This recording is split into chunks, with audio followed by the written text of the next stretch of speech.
Hi മച്ചന്മാരെ, അപ്പോൾ എല്ലാവർക്കും വില്ലേജ് ഫിഷിംഗ് ആൻഡ് ഫുഡിങ്ങിൻ്റെ പുതിയൊരു വീഡിയോയിലോട്ട് സ്വാഗതം. അപ്പോൾ നമ്മളിന്നതേ നാടൻ വരൽ പിടിക്കാനായിട്ട് ഇറങ്ങിയോട്ടോ രാവിലെ. നമ്മളിന്ന് യൂസ് ചെയ്യുന്ന സീമാൻ്റെ ഫ്ലിപ്പ് പ്രോ കേട്ടോ നമ്മൾ യൂസ് ചെയ്യുന്നിരിക്കുന്നത്. അപ്പോൾ ഇന്ന് നമുക്ക് കിട്ടിയ മീനും സ്ട്രൈക്കും എല്ലാം കാണണമെങ്കിലുണ്ടല്ലോ ഈ വീഡിയോ ഒന്ന് നേരെ ഒന്ന് പോയി കണ്ടിട്ട് പോകാം കേട്ടോ. എൻ്റെ അളിയാ നല്ലൊരു സ്ട്രൈക്കായിരുന്നു കേട്ടോ.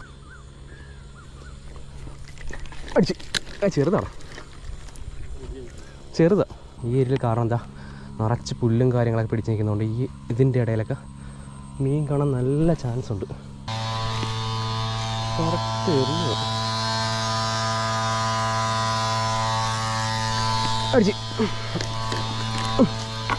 ഞാൻ പറഞ്ഞില്ലേ, ആ ഗ്യാപ്പിലുണ്ടാവും ഞാൻ പറഞ്ഞില്ലേ. അതെ കിട്ടി അടിച്ച്. അപ്പോൾ നമ്മുടെ മൂന്നാമത്തെ മീൻ അടിച്ചിട്ടുണ്ടേ. അപ്പോൾ ഇതിൻ്റെ ഫുൾ വീഡിയോ നമ്മുടെ ചാനൽ ഇട്ടിട്ടുണ്ട്. അപ്പോൾ എല്ലാവരും ഒന്ന് കയറി കണ്ടേക്കണേ. അപ്പോൾ വീഡിയോ ഇഷ്ടമെങ്കിൽ വീഡിയോ ഒന്ന് ലൈക്ക് ചെയ്യുക, ഷെയർ ചെയ്യുക, പിന്നെ നമ്മുടെ ചാനൽ മറക്കാണ്ടോ സബ്സ്ക്രൈബ് ചെയ്യണേ. അപ്പോൾ എന്തായാലും പുതിയൊരു അടിപൊളി കിടലൻ വീഡിയോ ആയിട്ട് കാണുമായിരിക്കും.